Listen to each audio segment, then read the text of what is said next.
Hey guys, thank you for joining us today for Welcome to Rhode Island session. My name is Hani and I am the Education USA Student Advisor here at the Fulbright Commission in Prague. And today we have got a special guest, Scott, who is a Fulbright grantee, and he is an English teaching assistant in the Czech Republic for this year. So Scott, thank you so much for joining us today. Thank you for having me. So yes, I'm Scott. I'm an ETA here in Karlovy Vary, and I'm teaching at a art school here. And I'm excited to talk about Rhode Island. I did not grow up there, but I grew up nearby in New York on Long Island, and I went to school there and lived there for about 4 years. And it's a great tiny little state. So Mhm. should I just jump right in? Yeah, that's cool. Okay, great. So you'll see it here if you can make it out. It's really small in the corner. I think it's the smallest state in the U.S. And it's also not an island. I don't know why it's called that, but it's kind of, for reference, wedged between New York City and Boston. So it's maybe an hour train from Boston and 3 hour train from New York City. So I think the location is actually really nice. If it kind of puts you central to see a lot of cool places in the US. And because it's so small, you could like drive through and not even realize. So Rhode Island has a ton of universities. I'm not going to be able to cover them all here. I think for such a small place, there's a ton of them. And most of them are in the capital city, which is Providence. That's where I studied. And Providence is like, for me, it was a nice place to study because it's a very small city. So it's kind of like in between city and town. And it's nice if like Manhattan is too intimidating for you. And around it, it's kind of like traditional New England suburbs. I'm not sure how to explain that to someone who has never experienced it, but sort of think like, I don't know, like woods and coffee and houses and streets. I don't know. Cozy, right? It makes me feel like, oh. Yeah, it is cozy there. Yeah. And um, there's also the good thing about Rhode Island is it's near a bunch of beaches, and you could see there's all these little islands and like cool little areas. So it's something that I wish I explored even more when I was there. I know people surf there, so it's a really pretty state, and there's lots of woods and stuff. That's What else great. can I? Yeah. My question would be because you said like you can drive through Rhode Island. So my question was, did you have a car while being at a university or at a school? Yeah, it's a great question. I didn't until my last 2 years, Okay. and then my life got so much better. It's a Providence. If you're living in Providence, there's a bus that takes you around. That's actually okay for a U.S. city. I think compared to Czech standards, our public transit's really not good. But and it's nice to have a car in Rhode Island. But in Providence, you could totally exist without one. It might just be a little bit, if you want to go to the beach, it might be a little bit annoying, but Okay. um, yeah, I think that other students at that school would have probably cars, so hopefully they'll be nice enough to share it exactly. or take you. I highly recommend making a friend with a car. It worked out really well for me. Okay. Um, so maybe I'll just jump into the first university. Perfect. Okay. Oh, there's some pictures around. Oh, Dunkin' It's really Donuts. cute. Okay. Um, there's a lot of really old, like colonial architecture there. And there's rivers. It's a cute place. Okay. And a lot of Dunkin' Donuts. So the first one I put is Brown University because I know the most about it. That's where I went for 4 years. So Brown is based just outside of downtown Providence, and as you can see, it's a very beautiful campus with it's like Hogwarts or something.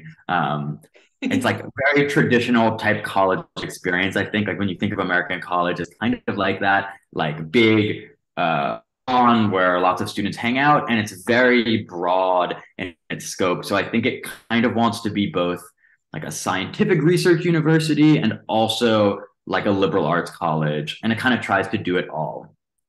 The cool thing about Brown, and one of the main reasons I went there, is because there's no like requirements per se.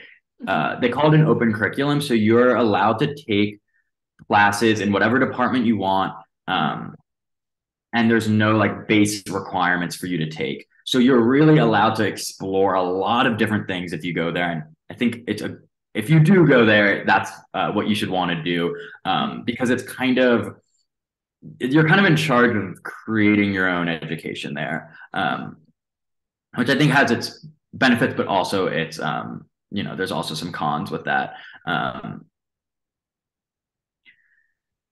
So what else to say about Brown? What did you study at Brown? I studied filmmaking. So when I came there, that's not what I thought I was going to do. I was in the neuroscience department at first, and then history, and then political science. And then, the good thing for me is I had a lot of interest, and I could whittle it down and realize, I actually just want to be making movies here. So I was like media studies and film, and it's a very small department there, but it's kind of a good example of like, they have all of these little niche things that took me a lot of time to find when I was there. And it's one of the oldest universities in the U.S. I think it was founded in the 1600s. So there's a lot of history there, and a lot of like, I think a lot of people like have a idea of it as like this like prestigious place. Exactly. And I wanted to say, like, when I have Czech students, they usually know Brown, they know Harvard, they know Yale, they know Princeton, they know Brown. So it is considered to be one of the most prestigious universities in the US. It may be intimidating for some students. So it's actually cool to hear, that you studied filmmaking and it was okay, and you changed your major so many times. And it was like, it's not the experience that I have in the Czech Republic, because you have to decide your major right away. And you have to stick with it, or you have to transfer and start all over again. And it's just very complicated. So this is actually nice to hear that even at Brown, you still have that freedom to pick and choose and try different things, and that holistic approach and that open curriculum is really something special about the United States. Yeah. And I think, it's even more particular to a school like Brown. And I think besides like the name, it would be, to me, it's like, if students are thinking about applying there, that would be one of the main things I would consider, is if that type of education is right for you. For me, it was, but I knew people who, it was kind of frustrating, nobody telling them, look, if you want to study this, you need to take this, and this is how it's going to work. So I think if that type of education appeals to you, it's a really good idea to look into the school. Okay. Some of the biggest departments there, though, are like definitely more typical ones. I think the neuroscience department, the computer science, and like political science, economics are the places that I know the most people studying there. So unless there's more to say about Brown, the next up on the list is Rhode Island School of Design. I'm going to move on. Okay. Rhode Island School of Design, or everyone calls it RISD there, is another pretty prestigious school when it comes to the arts. I think it's probably one of the, I don't really know, it's probably one of the better art schools in the country, and hard to get into. I'm not fully sure, but it's located right in downtown Providence, probably 15 minutes from Brown, but it feels much more like an urban school because it's less like off in the corner. So it's right in the center of Providence, and all of its majors are art related. So there's glass design, there's graphic design, there's industrial design, illustration. These are, most people that go to RISD have like a very strong idea of what they want to do as an artist, and probably already have some sort of portfolio that they're working on. and I know the school from friends that go there is very rigorous, and the first year is often very tough because you're like really like learning all of these fundamentals of art. But the people that go there are really cool, often working on like amazing things. I know there's a lot of great resources there and like really amazing professors. So one of the cool things about Brown and RISD is that you can if you are in one, you could take classes in the other up to a certain limit. So when I was studying at Brown, I took classes in RISD's film department. And that's like mainly how I know the school. It's a great department. It's definitely like a very artsy place and like definitely like expanded my view of what, for example, I thought movies were, but I'm sure the same would be if you went for illustration. There's like a lot of experimental approaches going on there. I have to say, I like in the past few days, I had consultation with 3 different students, Czech students, and like somehow they were all interested in design and animation, and I was like, okay, so what is your list of colleges? And they all had Rhode Island School of Design. And I was like, this is the first time I'm hearing of this school, you know? And they're like, yeah, it's like this is our best fit basically, because when researching what they offer, this was really just for them. So, and I had to agree. So it's nice that you are mentioning it right now. And it's great to know that there is a possibility of taking courses at Brown or vice versa. So it's nice connection that I'm definitely going to mention. And you guys, if you are interested in graphic design and animation and so forth, this is a school to look into. Definitely. Yeah. Yeah, 100%. I'm glad that Czech people know about it. And one small warning I would give is that I know it can be challenged. Like I've heard from people sometimes they have a really strong idea of going into graphic design and then they get into the school, but they want, the school wants them to go into a different department because of whatever requirement. So like, I wish I could speak about that more, but I guess I would say like, I think it would be something to consider. Like if you only want to be an architect, but they're not accepting so many architects that year, you should consider that as you apply and make sure you like really have like maybe a wide interest in the arts, because I think most people there do. But yeah, it's an amazing school. One thing that I meant to mention actually about Brown, but it's true about RISD as well, is that the ratio of students to teachers is really low. So if that's important to you to like have small classes, that's true in both schools. So you get to know the professor very well and he gets to know you basically, right? Yeah, for sure. Definitely at RISD because it's smaller. It's like a smaller community. But even at Brown, I think that's quite true, except for some of these like really big lectures. But in my time and in all my friends' time, there was both big lectures and then really, really small ones. So yeah, that's I think about all I know when it comes to RISD. As I'm talking about this, I'm thinking about things I meant to say about Brown. So maybe I'll just talk a little bit about what I know like student life to be at the two schools, because I forgot to mention that. We'll see later on in this PowerPoint, there's probably some schools that have like more of like sports and like raw college culture. I wouldn't say Brown or RISD is really either of that. Brown, there's sports teams and there's athletic people, but it's a little bit like separate from what I experienced as a student. So it's not like you go to one of these like giant American schools and there's football games every weekend and big tailgates. I would say the nightlife is like a little bit more like smaller parties in people's dorms or in fraternities and things like that. So yeah, just something to mention. Okay, what's up next? Johnson and Wales. Okay, so I bet a lot of people don't know this one, but Johnson and Wales is actually, I found out there's one campus in Providence, and that's the first campus, but there's actually a few in other places. There's one in Miami and somewhere else, maybe, I don't know where the other ones are, but Johnson Wales is even further into like downtown Providence. And I wanted to mention them because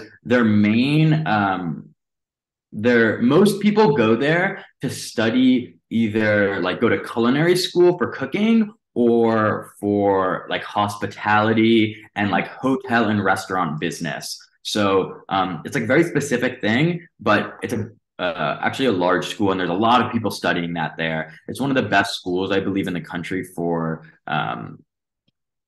for chefs and for future restaurant owners and hotel managers and things like that. So there's actually like a lot of very good restaurants also in Rhode Island because they're former Johnson & Wales graduates. That's actually really cool. Like, because we always, when we are doing these presentations, they're always about computer science majors and business majors. And this is the first school that mentions culinary major, so that's amazing. Yeah. I don't know so many people from here. You run into them sometimes, so I wish I could say more, but that's like that's what I know about it, and I thought it would be worth mentioning because it's kind of unique. Definitely, yeah. And then I wanted to throw in, there's actually way more colleges in Rhode Island, and I wish I knew about them all and could talk about them. But I wanted to bring up these three here, especially the center one, because it's the only community college in Rhode Island. And it's actually the largest community college in the whole New England area, but it's the only one in the state. And it's based in Warwick, which is just outside of Providence. I have some notes, but I don't know how to see them now on it because I had to Google it ahead of time. I actually hadn't really known anything. There's. Oh, yeah. Yeah. Oh, okay. So I don't actually have that much more on it, but it's actually fine, but guys, so the community college is different from a university because you study only for 2 years at a community college. And after the 2 years, you will get an associate's degree, right? And then, is that correct? I'm not actually entirely sure. I know I know that it will be less expensive than going to a private university. But I know of some community colleges that have 4-year degrees. I can't say for sure if this is because I know there are also some that are 2 years, some that are 4 years. I'm not positive. So what I tell students that the community college is a 2-year college, so you can study for 2 years, and then you decide either to keep your associate's degree and just finish, or you can actually transfer to a 4-year college. So if the community college offers 4-year program, you can then finish with your bachelor's degree either at that community college or what the scenario was in many cases was that they transferred to Brown, to other colleges, and they finished the 2 years and then they finished with the bachelor's degree. So you start at a community college and it is cheaper, way cheaper, and then you can transfer and finish your degree at a different university or institution. I think that's really great advice to do something like that. Cool. Awesome. So thank you so much, Scott. I feel that Brown is always a good catch, but I love the culinary major that you mentioned and so forth. So thank you so much for mentioning these schools. Guys, if you have any further questions for Scott or myself, you can definitely send us an email to advisor@fulbright.cz or send me a PM on EducationUSA Czech social media, or just type your questions underneath the live stream and we'll be happy to answer. So Scott, thank you so much for joining today and for introducing Rhode Island. And hopefully I'll see some schools on Czech students' college list. Yeah, thank you so much. I hope all of the students have the best of luck applying to schools in the US and consider Little Rhode Island. Yeah, definitely. All right. Thank you.